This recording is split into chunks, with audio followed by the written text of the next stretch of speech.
Hello, this is a video tutorial for Scratch computer coding. We'll use Scratch for some video game programming today. The lesson introduces the design process. We'll create code, we will test code, and if necessary, we'll improve code. We'll create coding with block codes using Scratch, an online coding application. We're starting out with a Pong game. Oh, but first, our screen that we will begin with is a little messy. There's a tutorial. You can view it and then close it, or just simply close it with the X on the top right corner.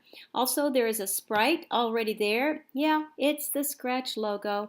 It's not needed. You can say, bye-bye kitty. It's not in our game. The game we'll create is Pong. No kitty in Pong. All right, here we go. We're going to make the bouncing ball in Pong score points to win. And you're going to do stuff like game over and you won and stuff like that to make some special effects. All right, starting with the first page of directions, bounce around. We're going to choose a background. On the bottom right corner, there's a little picture of a picture and it says choose a backdrop. It is light green.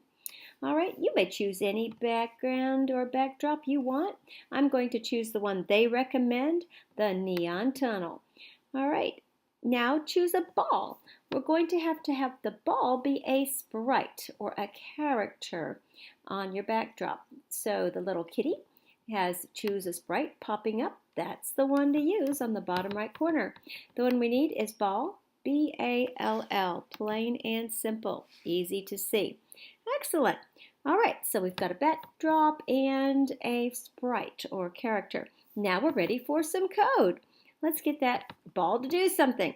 All right, we're going to start out with an event, meaning when the green flag is clicked, then something will happen. So we're going to start out with that event. Secondly, we need it to turn. That's a motion. That's going to be a blue code. Turn 15 degrees. Your paper directions will also have these codes, so don't worry, they'll be right there. Now we'll need a loop. The loops will be in the control area, so they are requesting a forever loop. It looks like a Pac-Man. Whatever you feed, that forever loop will happen over and over forever. So let's do it. It wants 15 steps. So I'm going to go to motion, and it wants that ball to move 15 steps. Uh-oh. All they had was 10 steps, but anytime you see a white space in the middle, you can edit what is in there. So I changed the 10 to 15. And we're done with that, except one last code. If on edge, bounce. So I need to find if on edge, bounce. It is also a movement.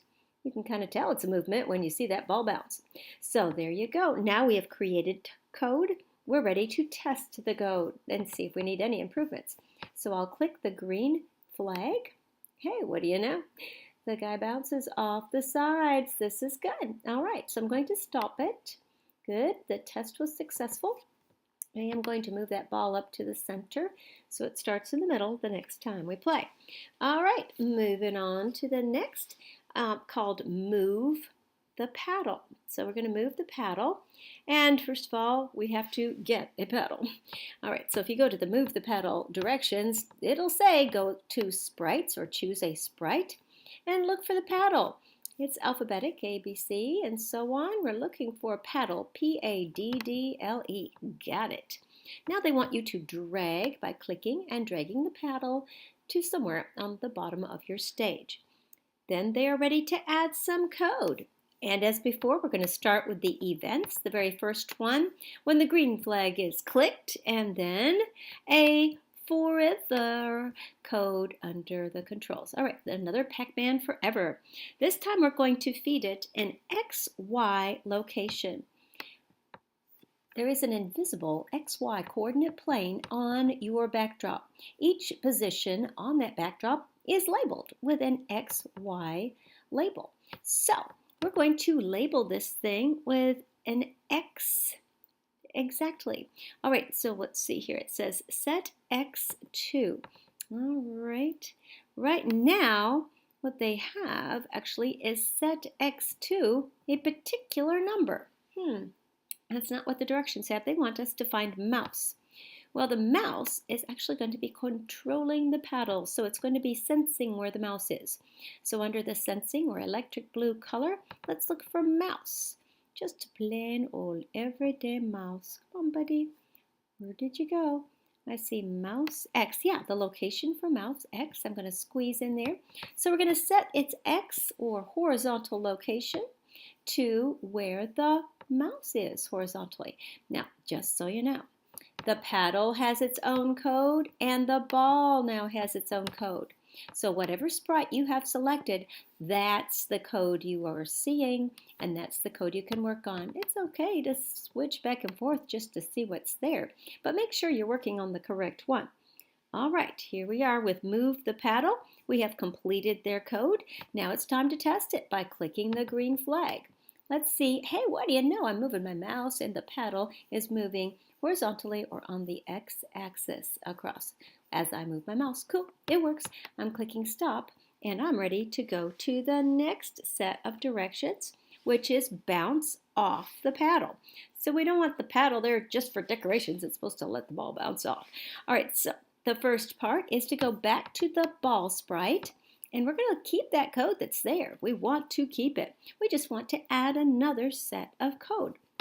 The code we're going to add will begin with the when green flag is clicked. Getting used to that. It is the beginning of almost all of our codes. So event is when the green flag is clicked. And then they want, I bet you guessed it, another forever loop. They're a big fan of forever. All right, so forever is a Pac-Man style face where you need to feed it.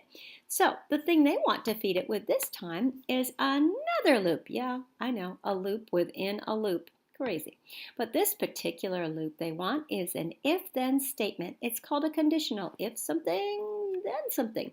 All right, the something is if the ball touches the paddle.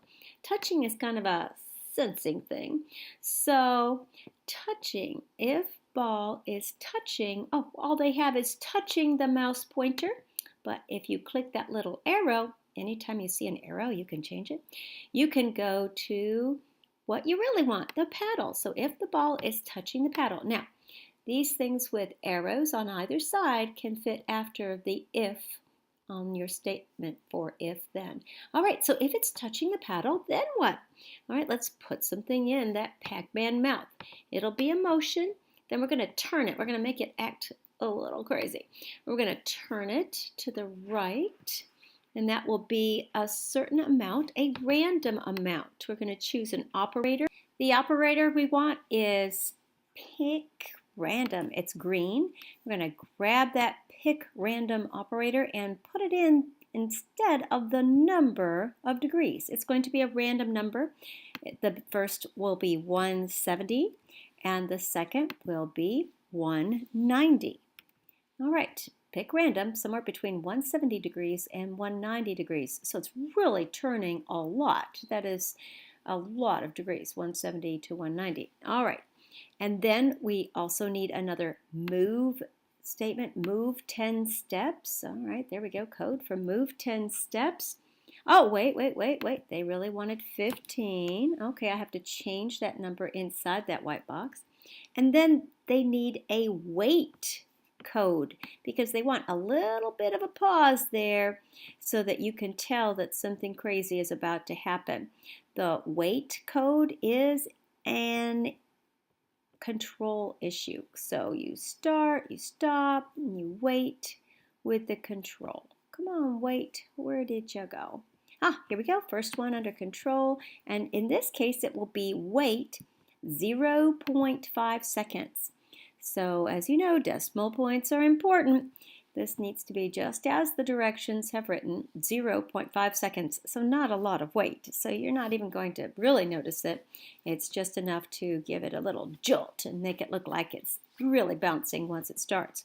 All right, now we're ready to test the code. Green flag, here we go. All right, and let's see here. Let's see if it bounces. Oh, and does something a little crazy when it does hit that paddle. All right, come on, paddle. You could do this, you could do it, you could do it.